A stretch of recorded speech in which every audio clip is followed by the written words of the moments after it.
Mahar patah hati. Pukul 7 malam, lampu-lampu mulai menyala di kawasan perumahan mewah Menteng, Jakarta. Citra meletakkan piring terakhir di atas meja makan. Aroma ikan bakar jimbaran yang harum memenuhi udara, tetapi suasana di ruang makan yang luas itu terasa dingin dan menyesakkan. Rumah ini terlalu besar, terlalu kosong. Persis seperti 3 tahun pernikahannya. Citra melirik jam. Pukul 19.05.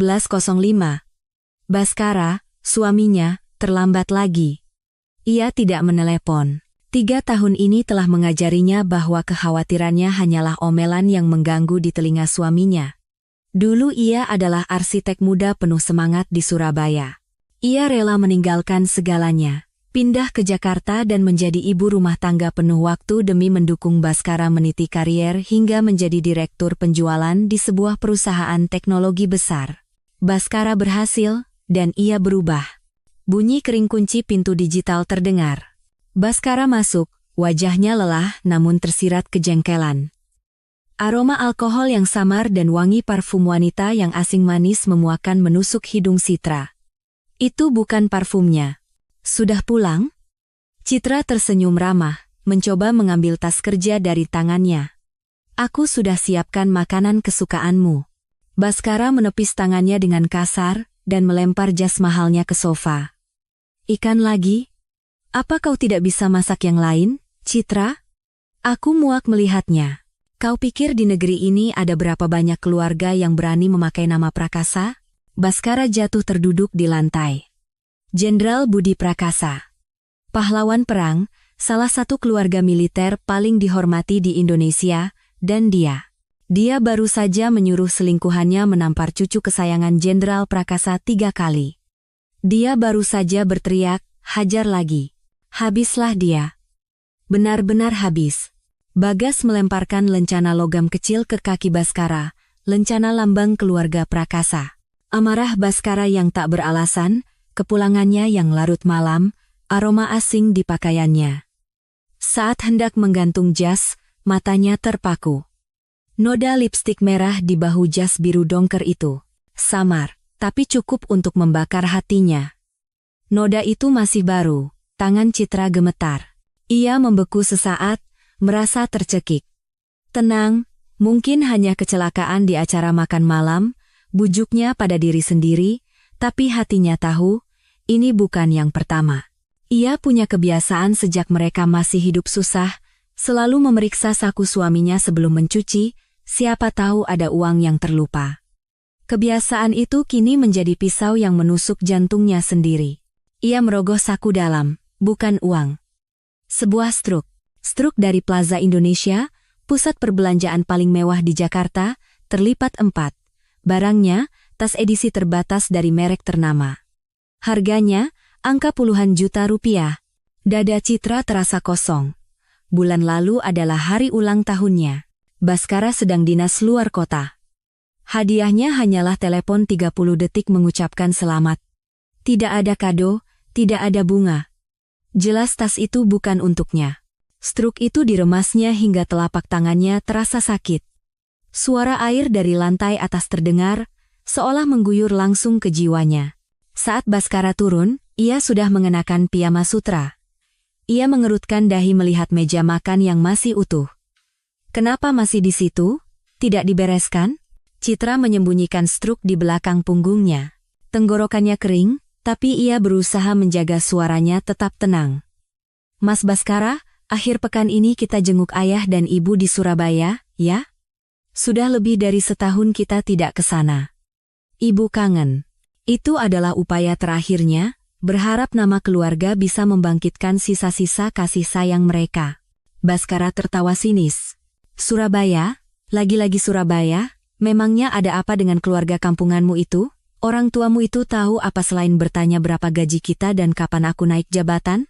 Mereka orang tua kita, Mas. Mereka khawatir. Sanggah Citra lemah. Khawatir? Khawatir soal uangku? Iya. Geram Baskara, kesabarannya habis. Jangan buang-buang waktuku, Citra. Aku tidak bekerja keras untuk menafkahi orang-orang kampungan itu. Paham? 2 kata itu, orang kampungan, terasa seperti tamparan. Citra lahir dan besar di Surabaya. Ia tak pernah berani memberitahukan identitas aslinya pada Baskara.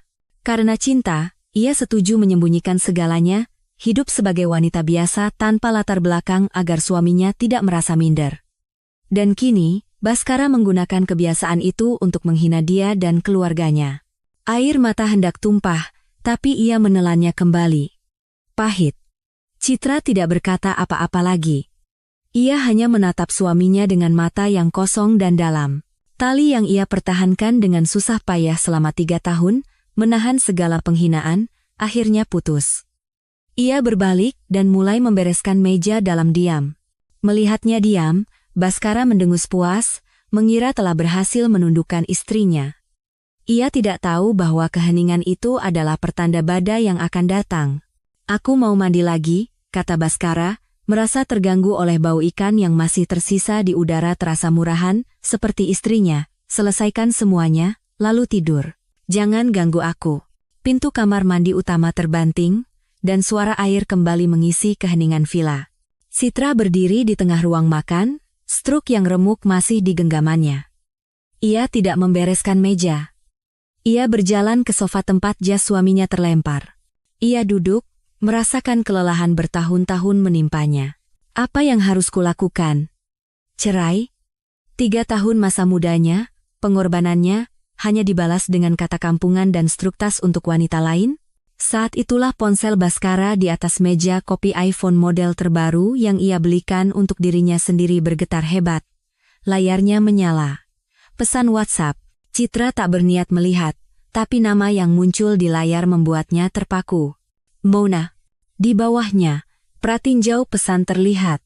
"Sayang, sudah sampai? Janjimu untuk menjinakkan istrimu sudah dilaksanakan, kan?" Disertai emoji kedipan mata yang kurang ajar. Darah Citra serasa membeku. Rasa dingin merayap dari tulang punggungnya ke seluruh tubuh. Menjinakkan. Baskara, pria yang berbagi ranjang dan hidup dengannya, berjanji pada selingkuhannya untuk memukulnya. Rasa mual menyeruak.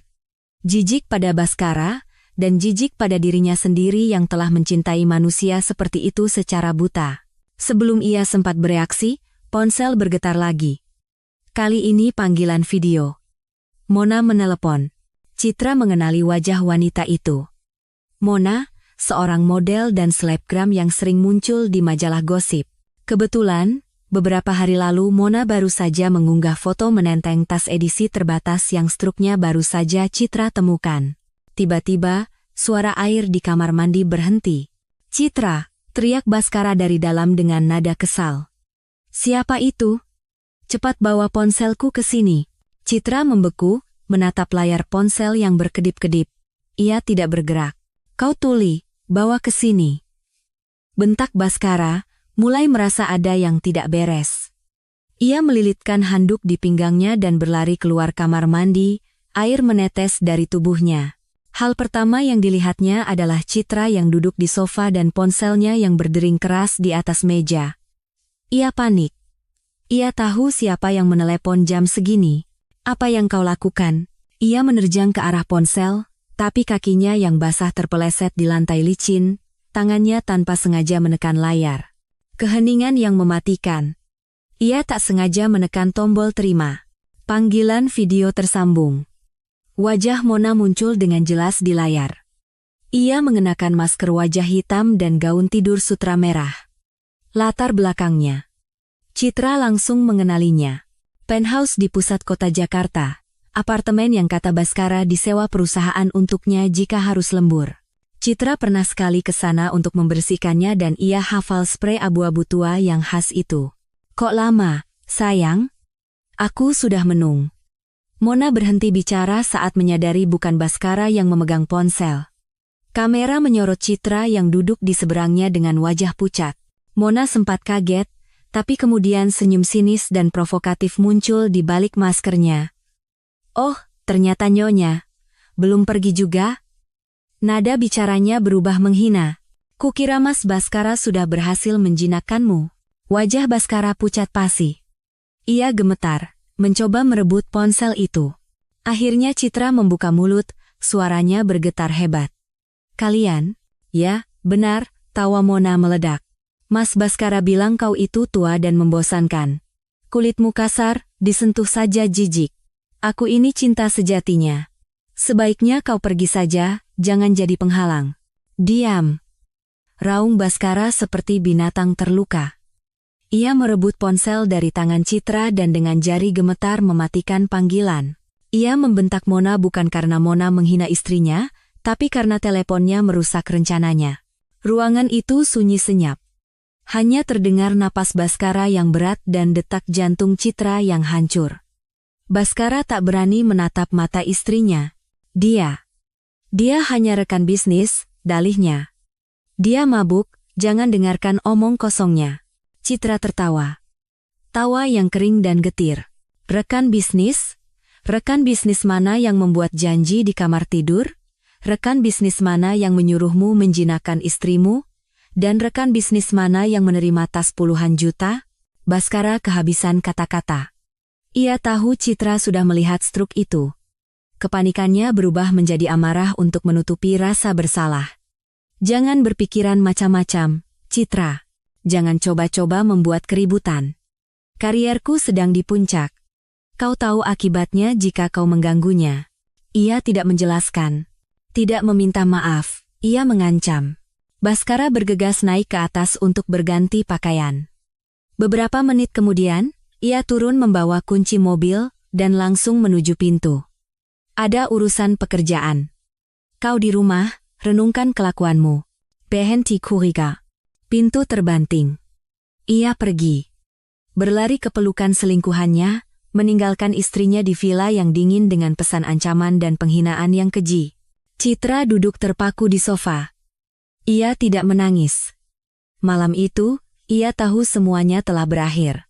Benar-benar berakhir. Malam itu Baskara tidak pulang.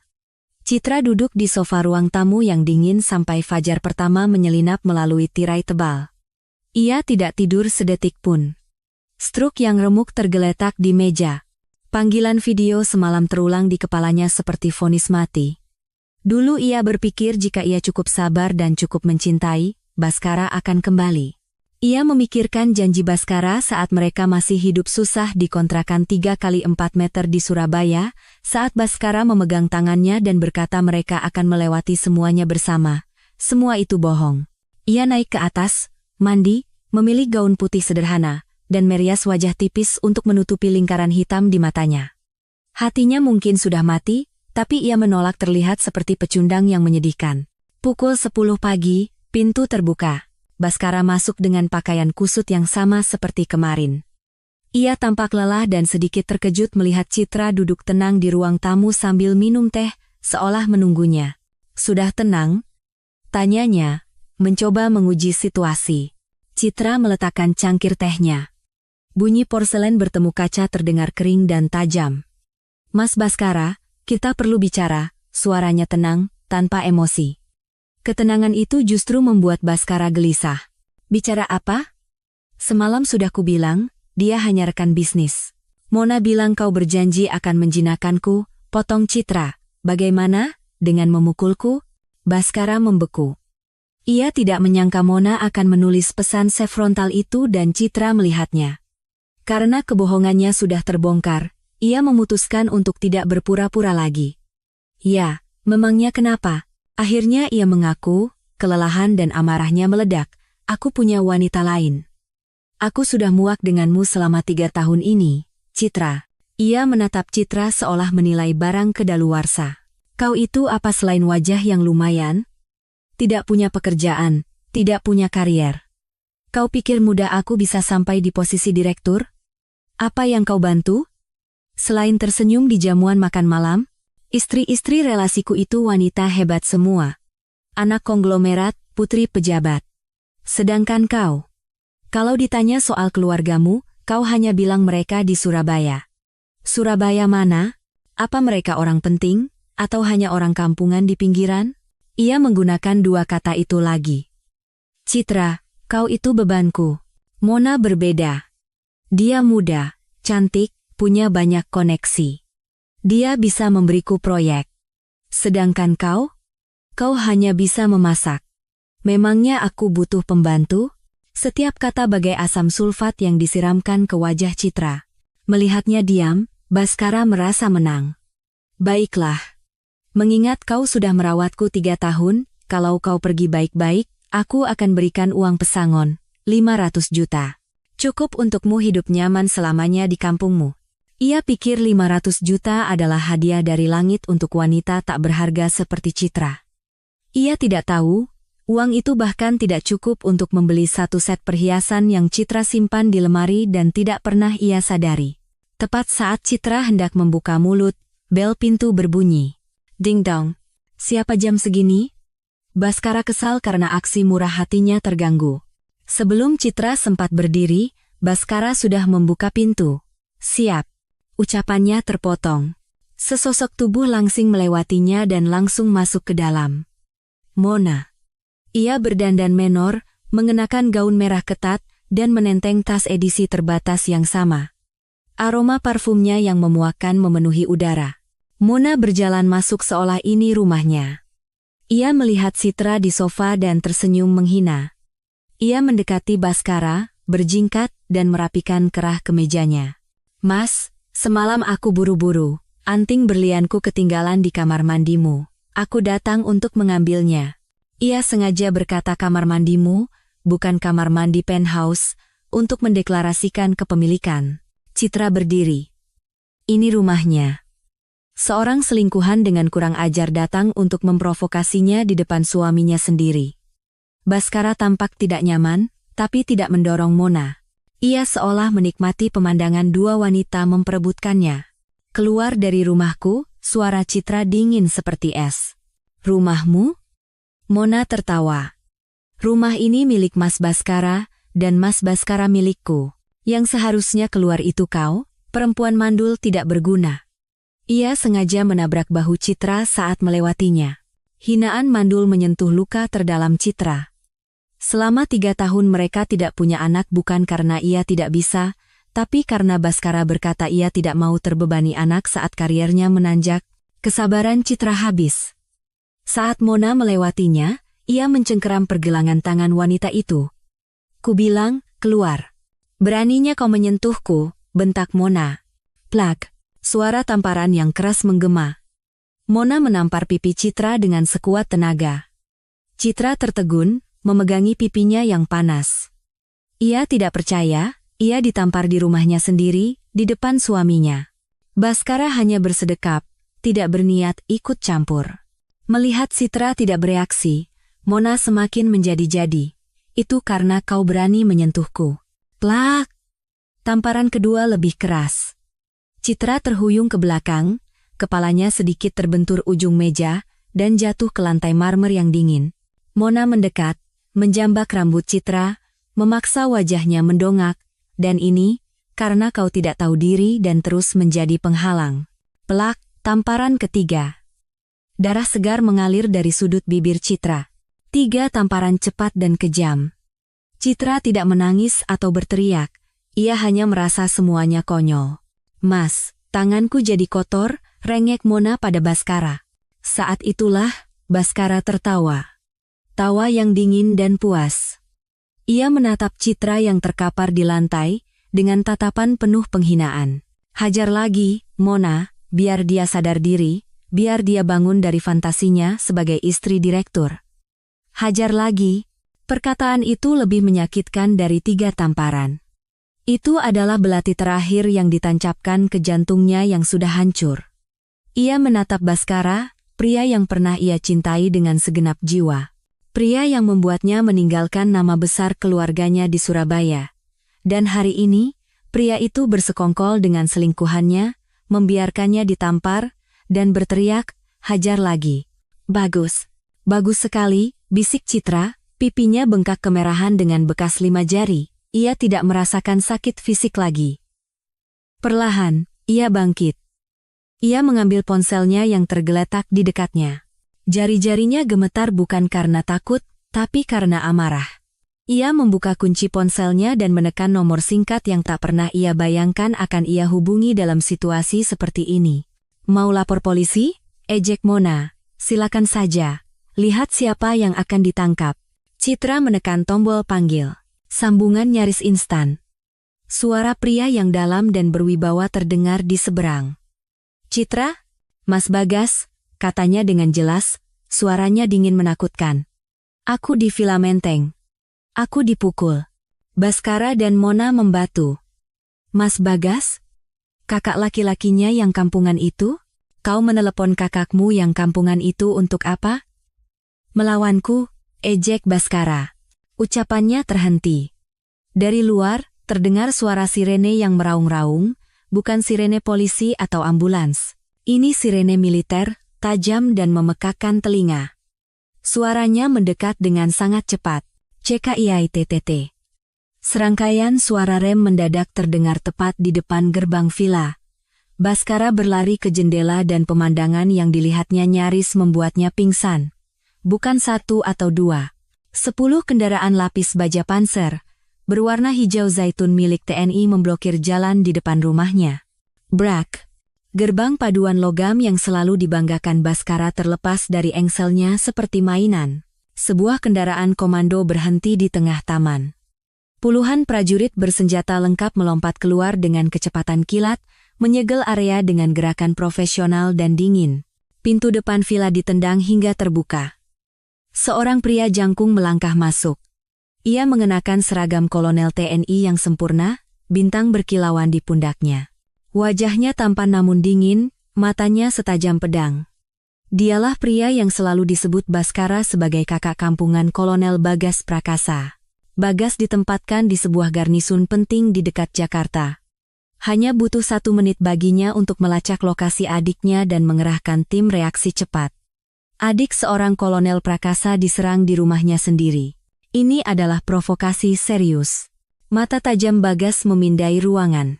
Ia melihat Baskara, Mona yang gemetar, dan akhirnya, Citra, dengan pipi bengkak dan bibir berdarah. Seketika, aura membunuh meledak dari Bagas. Suhu ruangan seolah turun di bawah 0. "Siapa Anda? Masuk properti pribadi tanpa izin. Akan saya laporkan polisi," gagap Baskara. Namun saat matanya tertuju pada tanda pangkat di bahu Bagas 3 melati emas, seorang kolonel angkatan darat yang bisa mengerahkan tim seperti ini, ia sadar pria ini bukan orang sembarangan. Ia teringat nama Citra, Citra Adelia Prakasa. Prakasa. Mungkinkah? Wajah Baskara pucat pasi. Ia menyadari kebodohan fatal yang baru saja ia lakukan. Bagas mengabaikan Baskara. Ia berjalan cepat ke arah Citra, melepas jaket seragamnya, dan dengan lembut menyampirkannya ke bahu adiknya. "Maaf, Mas terlambat, Dik." Melihat kakaknya, pertahanan Citra runtuh. Air mata akhirnya tumpah. "Mas, sudah, tidak apa-apa." Bagas menenangkannya, lalu berpaling ke ajudannya. "Panggil dokter militer. Kita pulang." Saat mereka melewati Baskara, Citra bahkan tidak meliriknya. Sikap acuh tak acuh itu lebih menakutkan daripada kebencian. "Citra, jangan pergi!" teriak Baskara panik, sadar jika Citra pergi sekarang, semuanya akan berakhir. Aku suamimu." Ajudan terdekat bergerak cepat, menghalangi Baskara, tangannya siaga di atas gagang pistol. Bagas berhenti, tapi tidak berbalik. Suaranya sedingin es kutub. "Baskara, Direktur Penjualan Nusantara Jaya Group." Baskara terkejut Bagas tahu jabatannya. "Biar ku beritahu sesuatu," kata Bagas perlahan. "Villa yang kau tinggali ini, mobil sport di garasimu, bahkan 30% saham tidak langsung di perusahaanmu itu, semuanya adalah aset atas nama Citra Adelia Prakasa. Itu adalah mahar dari keluarga kami, keluarga Prakasa, untuk adikku." Baskara terhuyung. "Tidak mungkin. Uang itu, saham itu, hasil kerja kerasku." Bagas tertawa menghina. "Kontrak besar pertamamu yang membuatmu naik jabatan itu terjadi karena keluarga kami menekan relasi kami. Jabatan direkturmu. Keluarga kami menggunakan koneksi untuk membeli saham mayoritas dan memilihmu. Apa kau benar-benar berpikir orang sepertimu bisa mencapai posisi itu di Jakarta hanya dalam 3 tahun?" Baskara tercengang. Ia tidak pernah tahu. Citra tidak pernah memberitahunya. "Keluarga Prakasa?" Isak Mona yang ketakutan. "Kakekku," kata Bagas, menekankan setiap kata, adalah Jenderal Enpa Budi Prakasa. Kau pikir di negeri ini ada berapa banyak keluarga yang berani memakai nama Prakasa? Baskara jatuh terduduk di lantai. Jenderal Budi Prakasa, pahlawan perang, salah satu keluarga militer paling dihormati di Indonesia, dan dia baru saja menyuruh selingkuhannya menampar cucu kesayangan Jenderal Prakasa 3 kali. Dia baru saja berteriak, hajar lagi. Habislah dia. Benar-benar habis. Bagas melemparkan lencana logam kecil ke kaki Baskara, lencana lambang keluarga Prakasa. Pernikahan kalian selesai. Pengacara keluarga kami akan segera menghubungimu, bersiaplah menerima surat panggilan pengadilan. Ia membantu Citra masuk ke kendaraan komando. Pintu tertutup, memisahkannya dari mimpi buruk 3 tahun terakhir. Konvoi 10 panser itu pergi secepat mereka datang, meninggalkan jalanan yang porak-poranda dan Baskara yang hancur lebur. Di dalam kendaraan, keheningan mencekam. Bagas duduk di samping Citra. Kau mau aku apakan bajingan itu? Katakan saja. Dia tidak akan melihat matahari terbit besok. Citra menggeleng. Matanya jernih tapi sedingin es. Aku tidak mau dia mati semudah itu, Mas. Aku ingin dia hidup. Hidup untuk melihat semua yang ia banggakan hancur. Aku mau dia diadili secara hukum. Aku mau dia menyesal pernah ada di dunia ini. Bagas menatap adiknya dalam-dalam. Gadis naif yang hidup untuk cinta itu telah mati. Di hadapannya kini adalah pewaris keluarga Prakasa. Baik. Aku hormati keputusanmu.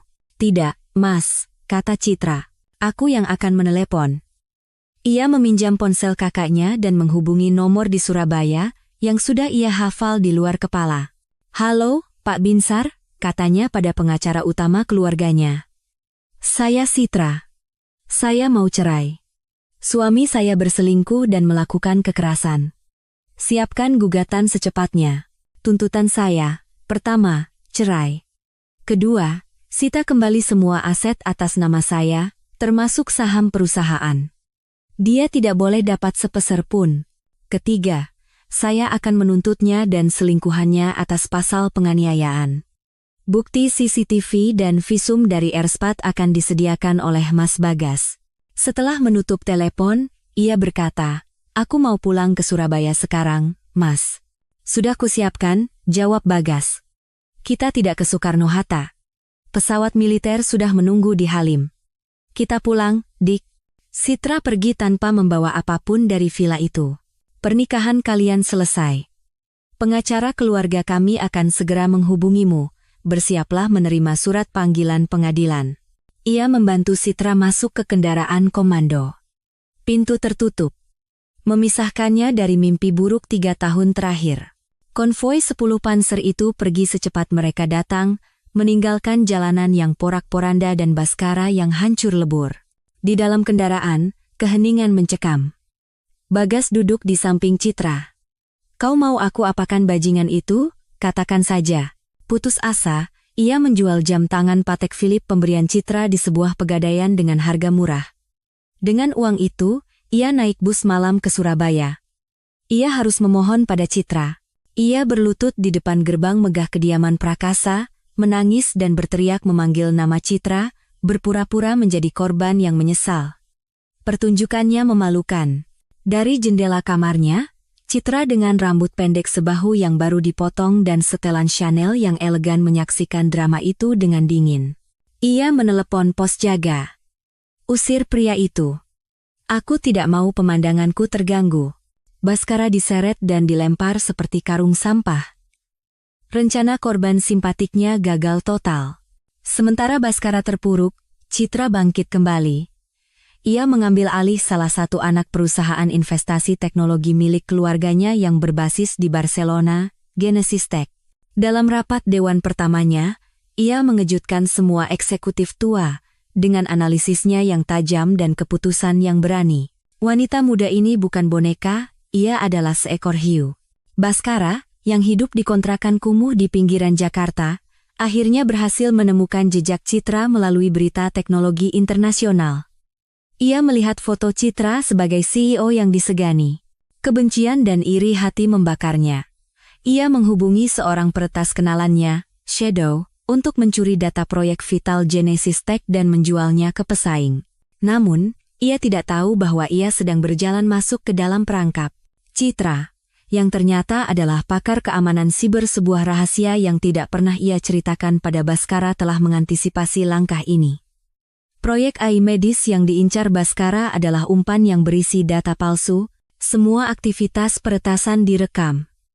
Citra bekerja sama dengan polisi dan mitra bisnis keluarganya untuk menjebak Bhaskara.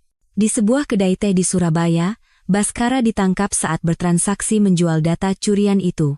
Ia baru sadar bahwa ia telah dipermainkan habis-habisan oleh wanita yang selalu ia anggap bodoh. Data itu tidak berharga. Dan seluruh operasi penangkapan ini diatur oleh Citra sendiri. Di pengadilan, bukti-bukti tak terbantahkan. Bhaskara dijatuhi hukuman 7 tahun penjara atas tuduhan percobaan pencurian rahasia dagang dan peretasan. Ibunya, yang datang untuk mendukungnya, pingsan karena serangan jantung di ruang sidang saat mendengar vonis. Selingkuhannya, Mona, sebelumnya telah diadili atas kasus penganiayaan dan mendapat hukuman percobaan. Karirnya hancur dan ia hidup dalam kemiskinan dan cemoohan di kampung halamannya. Sebelum sidang vonisnya, Citra terbang dari Barcelona untuk menemui Bhaskara di penjara untuk terakhir kalinya. Di balik kaca tebal ruang kunjungan, Bhaskara menangis dan memohon, mengingatkan kembali masa-masa indah mereka, memohon belas kasihan. Citra mendengarkan dengan tenang sampai ia selesai. Lalu, dengan suara yang dingin dan jernih, ia berkata, "Dramamu sudah selesai, Mas Bhaskara. Aku datang ke sini bukan untuk mendengar permintaan maafmu. Aku datang untuk memberitahumu satu hal." Ia menatap lurus ke mata Bhaskara. 3 tamparan di villa itu, dan teriakanmu hajar lagi. Aku tidak akan pernah lupa, dan aku tidak akan pernah memaafkanmu. Cintaku padamu mati saat itu juga, hancur berkeping-keping. Kau menghancurkan dirimu sendiri dengan kesombongan dan pengkhianatanmu. Citra meletakkan gagang telepon, berdiri, dan berjalan keluar tanpa menoleh ke belakang, meninggalkan Bhaskara yang meraung-raung putus asa. 3 tahun kemudian, aula utama di International Convention Center, Barcelona, penuh sesak. Para raksasa teknologi, investor Silicon Valley, dan media internasional berkumpul untuk acara Global Tech Summit. Dan sekarang, suara MC menggema, mari kita sambut dengan tepuk tangan meriah, salah satu pemimpin teknologi paling berpengaruh di Eropa. Wanita yang dalam waktu kurang dari 3 tahun telah mengubah Genesis Tech menjadi perusahaan unicorn bernilai miliaran euro. CEO dan pendiri Genesis Tech Capital, Nyonya Citra Adelia Prakasa. Riuh tepuk tangan membahana. Citra muncul dari sisi panggung, mengenakan setelan berwarna biru kobalt yang kuat dan elegan. Rambutnya yang pendek, wajahnya yang sempurna, tidak ada lagi jejak keraguan istri Bhaskara atau dinginnya pembalasan dendam. Lalu, dengan suara yang dingin dan jernih, ia berkata, "Dramamu sudah selesai, Mas Bhaskara. Aku datang ke sini bukan untuk mendengar permintaan maafmu. Aku datang untuk memberitahumu satu hal." Ia menatap lurus ke mata Bhaskara. 3 tamparan di villa itu, dan teriakanmu hajar lagi. Aku tidak akan pernah lupa, dan aku tidak akan pernah memaafkanmu. Cintaku padamu mati saat itu juga, hancur berkeping-keping. Kau menghancurkan dirimu sendiri dengan kesombongan dan pengkhianatanmu. Dia berbicara tentang visinya, tentang bagaimana teknologi bisa menyelamatkan jutaan nyawa. Di barisan depan, banyak mata tertuju padanya. Seorang CEO Amerika terkenal, seorang profesor dari alma maternya, seorang diplomat muda yang tampan. Semuanya adalah pria-pria elit yang mengaguminya.